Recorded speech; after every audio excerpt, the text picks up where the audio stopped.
여러분, 오늘은 매추 감사주일입니다. 매추 감사절이란 유대인의 3대 절기, 곧 유월절, 칠칠절, 수장절 중에 하나로 처절매를 거둔 것을 감사하는 절기입니다. 자, 그런데 사람들은 아니 지금은 농경사회도 아니고 우리가 농사도 안 짓는데 왜 매추절을 지켜야 하는 겁니까? 라고 이야기하는 분들이 있습니다. 그러나 오늘 우리가 비록 농사를 짓지는 않지만 그러나 지난 상반기 동안에 베풀어 주신 그 하나님의 은혜를 기억하고 감사하는 절기가 바로 매추 감사절입니다. 바라기는 여러분 모두가 하나님이 베풀어 주신 은혜를 감사하는 그런 여러분들이 다 되시기를 주의 이름으로 축원합니다. 여러분, 열심히 일하는 개미 4마리가 있었습니다. 자, 어느 날 하나님께서 너희가 열심히 일하고 수고했으니 너희가 상으로 한 가지씩 소원을 빌면 내가 들어주겠다라고, 곧 다른 동물로 태어날 수 있게 해주겠다라고 말씀하셨습니다. 자, 그러자 첫 번째 개미가 소원을 빕니다. 하나님, 저는 늘 큰 덩치의 소에게 밟힐까봐 얼마나 무서웠는지 몰라요. 하나님, 나를 소가 되게 해주세요. 그랬더니 갑자기 펑 하고 소가 되었다라는 것입니다. 자, 두 번째 개미는 하나님, 나는 저 하늘을 훨훨 날아다니는 새가 되고 싶어요. 라고 하자 펑 하고 새로 변했다라는 것입니다. 자, 세 번째 개미는 하나님, 나는 일도 안 하고 여기저기 놀러 다니면서 맛있는 것은 맛있게 또 골라 먹는 쥐가 되고 싶어요. 그러자 하나님께서는 그를 펑 하고 쥐로 바꿔 주셨다라는 것입니다. 자, 이제 마지막 4번째 개미의 순서가 됐습니다. 자, 앞에서 3마리의 개미가 소원이 다 이루어지는 것을 보았습니다. 그래서 욕심이 생겼습니다. 그래서 이 개미는 하나님께 이렇게 밀었다고 합니다. 하나님, 저는 소도 되고 싶고요. 저는 또 새도 되고 싶고요. 또 저는 쥐로도 살고 싶어요. 하나님, 한 번씩만이라도 다 해볼 수 있게 해주세요라고 그렇게 기도했다라는 것입니다. 하나님이 곰곰이 생각하시다가 그래 알겠다, 내 소원을 들어주마 하셨다라는 거예요. 그리고 펑 소리와 함께 이 개미가 변화됐는데 개미가 사라진 자리에는 프랑크 소세지가 놓여 있더라는 것입니다. 소세지. 여러분, 오늘 우리의 모습이 이 4번째 개미의 모습은 아닐까요? 그동안 베풀어 주신 하나님의 은혜에는 감사하지 못하고 오히려 욕심만 부리면서 살아오지는 않았습니까? 자, 오늘 본문 말씀 보겠습니다. 오늘 본문 말씀은 아삽의 시입니다. 여러분, 아삽은 누구입니까? 아삽은 레위 지파 사람으로 헤만, 에단과 함께 다윗의 3대 악사 중에 한 사람으로 알려진 사람입니다. 여러분, 그는 성가대에서 찬양을 하는 일을 맡은 사람으로 노래와 재금 연주에 아주 뛰어난 능력을 가진 사람으로 알려져 있는 그런 인물입니다. 자, 오늘 아삽은 본 시에서 하나님을 기쁘시게 할 수 있는 가장 중요한 방법이 무엇인지를 우리에게 가르쳐 주고 있습니다. 자, 본문 23절을 봅니다. 23절입니다. 감사로 제사를 드리는 자가 나를 영화롭게 하나니 그의 행위를 옳게 하는 자에게 내가 하나님의 구원을 보이리라. 아멘. 여러분, 여기에 보면 하나님을 영화롭게 하는 방법, 하나님을 기쁘시게 해드리는 방법이 무엇이라고 말씀합니까? 바로 감사로 제사하는 것이라고 말씀하고 있습니다. 자, 오늘 우리가 맥주감사절을 맞아서 어떻게 하나님 앞에 감사의 제사를 드려서 그래서 하나님을 기쁘시게 해드릴 수 있는가 함께 살펴보고 은혜를 나누겠습니다. 자, 그러면 첫 번째로 우리가 감사로 제사를 드리려면 어떻게 해야 할까요? 첫 번째로는 평범함에 감사해야 하겠습니다. 따라하겠습니다. 평범함에 감사해야 합니다. 아멘. 여러분, 하나님께서 우리에게 원하시는 제사, 하나님 우리에게 원하시는 제사가 있다면 어떤 제사일까요? 오늘 본문 9절, 10절, 11절 한번 같이 본문 앞에 있는 말씀이지만 보겠습니다. 내가 네 집에서 숫소나 내 우리에서 순념소를 가지지 아니하리니 이는 산림의 짐승들과 뭇 산의 가축이 다 내 것이며 산의 모든 새들도 내가 하는 것이며 들의 질신도 내 것임이로다. 아멘. 여러분, 그렇습니다. 세상의 모든 것이 다 하나님의 것이라는 거예요. 짐승들, 가축들, 숫소나 순념소나 모든 것이 다 하나님의 것이라는 것입니다. 그러므로 하나님께서는 결코 우리가 드리는 제물의 제사에 그렇게 관심이 없으시다라는 거예요. 여러분, 그러면 진짜 하나님이 좋아하시는 제사, 하나님이 좋아하시는 찐 제사는 무엇입니까? 여러분, 14절 말씀, 14절 말씀, 15절 말씀인데 이것을 현대인의 성경으로 함께 보겠습니다. 화면 보고 있습니다. 시작.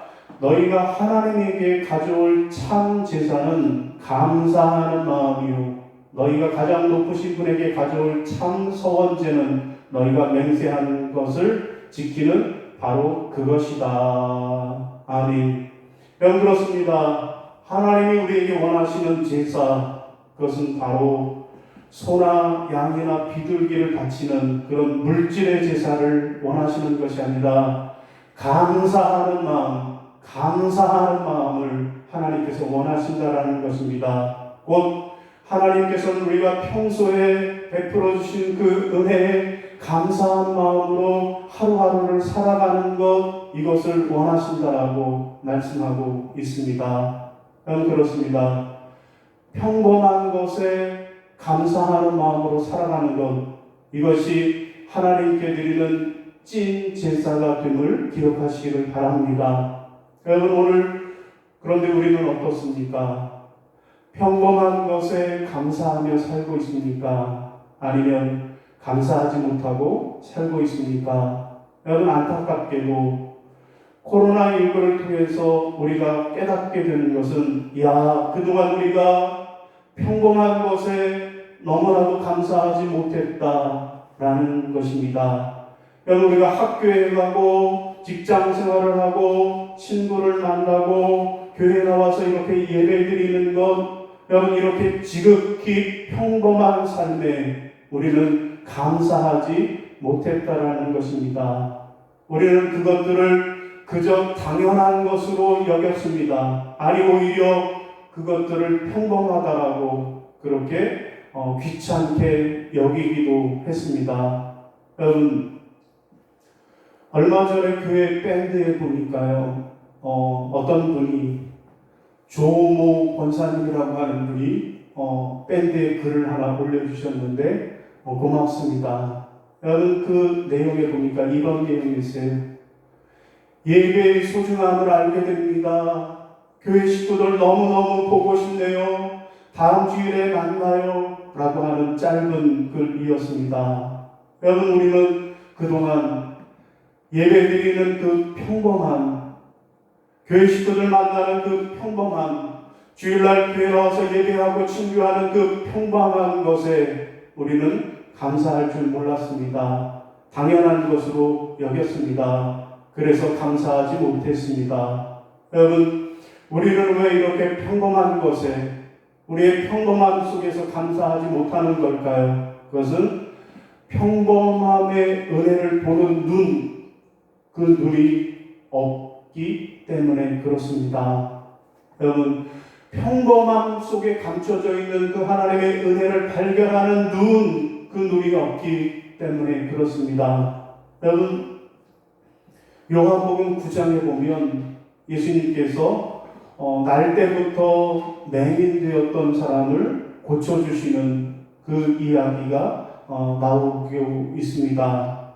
여러분, 그런데 성경에서 이 사람을 소개할 때 그 사람의 이름을 소개하는 것이 아니라 그저 이름도 없이 날 때부터 맹인된 사람이라고 말씀하고 있습니다. 여러분, 여기서 눈먼이라고 하는 것이 무엇입니까?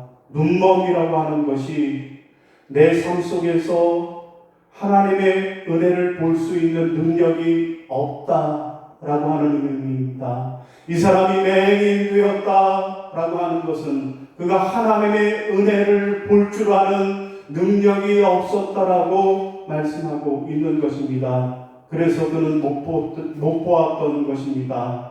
여러분, 오늘 우리는 어떻습니까? 매일매일 삶 속에서 하나님의 은혜와 능력을 보고 싶어 합니다. 그런데 왜 우리는 그 하나님의 은혜와 능력을 보지 못하며 살고 있는 걸까요? 그 이유는 우리의 눈이 멀었기 때문에 그렇습니다. 우리는 하나님의 은혜와 능력이 어떤 특별한 것에 있는 줄을 알고 살아갑니다. 그것에서 찾으려고 합니다. 그러나 여러분, 하나님의 은혜는 어떤 특별한 것에 있는 것이 아니라 평범한 것에 있는 것입니다. 집에서 살림을 하고 학교에 가고 직장 생활을 하고 친구들을 만나고 교회에 나와 이렇게 예배드리는 이 평범한 삶 속에 하나님의 은혜가 있다라는 것입니다. 바라기는 우리의 이 평범한 삶 속에서 살아 역사하시는 그 하나님의 은혜를 보는 그 눈이 여러분 모두에게 있으시기를 바랍니다. 사랑하는 여러분, 우리가 어떻게 하면 감사로 제사하는 자가 될 수 있을까요? 여러분의 평범한 삶 속에서 베풀어 주시는 하나님의 은혜를 발견하고 그래서 그 은혜에 감사하는 자로 살아가시기를 주님의 이름으로 축원합니다. 자, 두 번째로 또 우리가 감사로 제사하는 자가 되려면 어떻게 해야 합니까? 두 번째로는 구원에 감사해야 하겠습니다. 따라하겠습니다. 구원에 감사해야 합니다. 아멘. 여러분, 오늘 본문에 보면 아삽은 두 종류의 사람을 우리에게 소개하고 있습니다. 두 종류의 사람을 비교하면서 우리에게 소개합니다. 어떤 사람이 있고 어떤 사람이 있습니까? 여러분, 첫 번째로 감사할 줄 모르는 사람을 소개하고 있습니다. 여러분, 오늘 본문 22절 같이 읽습니다. 시작. 하나님을 잊어버린 너희여, 이제 이를 생각하라. 그렇지 않으면 내가 너희를 찢으리니 건질 자가 없으리라. 아멘. 여러분, 여기 하나님을 잊어버린 너희여라고 말씀합니다. 곧 하나님께 감사할 줄 모르는 사람입니다. 여러분, 그러면 이런 사람의 결국은 어떻게 됩니까? 찢으리니라고 말씀합니다. 여기 찢는다라는 것은 맹수가 먹잇감을 사냥해서 찢어버리는 것을 의미하는 것입니다. 곧 하나님께서는 감사할 줄 모르는 자들에게 하나님의 심판을 내리신다는 말씀입니다. 여러분, 또 다른 하나는 무엇입니까? 감사할 줄 아는 사람입니다. 23절입니다. 시작. 감사로 제사를 드리는 자가 나를 영화롭게 하나니 그의 행위를 옳게 하는 자에게 내가 하나님의 구원을 보이리라. 아멘. 자, 여기 감사로 제사를 드리는 자에게 하나님의 은혜를 베풀어 주시는데 이 사람은 곧 감사할 줄 아는 사람입니다. 자, 이런 사람의 결국은 무엇입니까? 하나님의 구원을 보이리라 말씀하십니다. 곧 하나님은 감사하는 자들에게 구원의 은총을 베풀어 주십니다. 여러분, 그러므로 오늘 우리가 감사해야 할 이유가 무엇입니까? 날 구원해 주신 그 하나님의 구원의 은총에 감사해야만 하는 것입니다. 여러분, 우리가 너무나도 잘 아는 그림입니다. 여러분, 이 그림의 제목은 뭐예요? 그렇습니다. 이 그림의 제목은 밀레 만족입니다. 여러분, 그러면 이 그림의 주제는 뭘까요? 이 그림은 뭘 그리려고 하는 걸까요? 여러분, 그렇습니다. 이 그림의 주제는 감사입니다. 자, 해가 질 무렵에 일을 마친 두 사람이 서로 경건한 모습으로 손을 모으고 하나님 앞에 감사의 기도를 드리고 있습니다.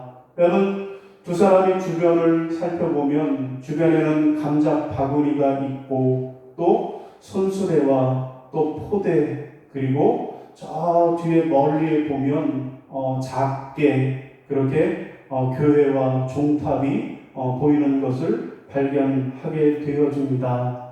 여러분, 이 그림의 주제는 누가 봐도 감사를 주제로 하고 있는 그런 그림입니다. 그런데 여러분, 이 그림을 다르게 해석하는 사람들이 있습니다. 여러분, 그 해석이란 이 그림의 주제는 감사가 아니다, 오히려 죽은 아기에 대한 슬픔과 애도다라는 주장입니다. 여러분, 스페인 화가 살바도르라고 하는 사람이 있는데 그는 주장하기를 저 바구니에 있는 것은 감자가 아니다, 죽은 두 사람의 아이의 시신이다 라고 주장을 했습니다. 그래서 전문가들이 엑스레이를 통해서 그림을 비추어 보았더니 실제로 밑그림에 상자 모양이 그려져 있었다라고 합니다. 여러분, 그러면 도대체 이 그림의 진짜 주제는 무엇이었을까요? 여러분, 화가가 이 그림을 그리고자 하는 그 주제는 무엇이었을까요? 여러분, 슬픔이었을까요? 여러분, 아닙니다. 그림을 그렸던 밀레는 뭐라고 말합니까? 밀레는 이 그림에 대해서 만종이라고 하는 이 그림은 옛날에 우리 할머니가 들에서 일하시다가도 종이 울리면 일을 멈추고 하나님 앞에 감사기도, 삼종 기도를 드렸던 것을 생각하면서 그린 것이다 라고 말을 했다고 합니다. 여러분, 그렇습니다. 그림을 그린 사람이, 화가가 직접 이 그림의 주제는 감사라고 이야기하고 있습니다. 여러분, 그런데 왜 이 그림에 대한 논쟁이 있는 걸까요? 여러분, 그 이유는 감사를 보니 눈이 있느냐 없느냐의 차이 때문에 그렇습니다. 여러분, 그림을 보고 감사할 줄 아는 사람은 어떻습니까? 하나님이 일상의 삶에 하루 동안 수고하고 이제 그 일상의 삶에 하나님의 은혜를 발견하고 감사하는 그런 사람이 될 수 있는 것입니다. 그러나 감사를 볼 줄 아는 눈이 없는 사람은 어떻습니까? 일상에서, 평범한 삶 속에서 하나님의 은혜를 발견하지 못합니다. 오히려 일상의 삶에서 근심과 걱정과 슬픔만을 발견하게 되는 것입니다. 바라기는 여러분 모두가 감사를 볼 줄 아는 눈을 소유하셔서 그래서 날마다 하나님의 은혜에 감사하며 사시기를 바랍니다. 여러분, 설교를 시작할 때 유대인의 절기는 무엇이라고 그랬습니까? 3대 절기, 유월절, 칠칠절, 수장절이라고 했습니다. 그러면 이 유대인의 3대 절기의 공통점이 있는데 그것은 무엇일까요? 그 공통점은 바로 구원에 대한 감사입니다. 여러분, 유월절은 우리가 아는 대로 애굽에서 출애굽한 것, 애굽의 노예 생활에서 구원받은 것에 감사하는 것이요, 또 칠칠절은 가나안 땅, 곧 구원의 땅에 들어와서 정착하며 첫 열매 드리는 것에 감사하는 절기입니다. 그런가 하면 수장절은 저들이 구원받은 후에, 곧 출애굽한 후에 광야 생활을 하면서 지내면서 그러면서 하나님께 감사를 드렸던 절기입니다. 곧 유대인의 모든 감사 절기는 구원의 은총에 하나님이 나를 구원해 주셨다라고 그 구원에 감사하는 절기라는 공통점이 있는 것입니다. 자, 그럼 여러분, 오늘 우리는 어떻게 해야 합니까?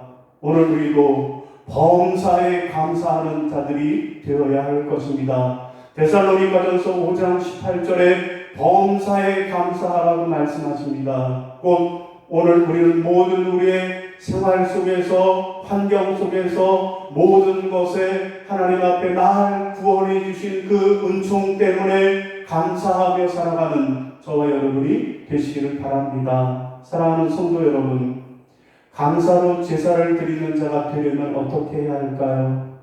날 구원해 주신 그 하나님의 은혜를 기억하고, 그래서 날마다 구원의 은총에 감사하는 자로 살아가시기를 바랍니다. 자, 여러분, 오늘 말씀을 정리하겠습니다. 여러분, 오늘 맥주감사 주일입니다.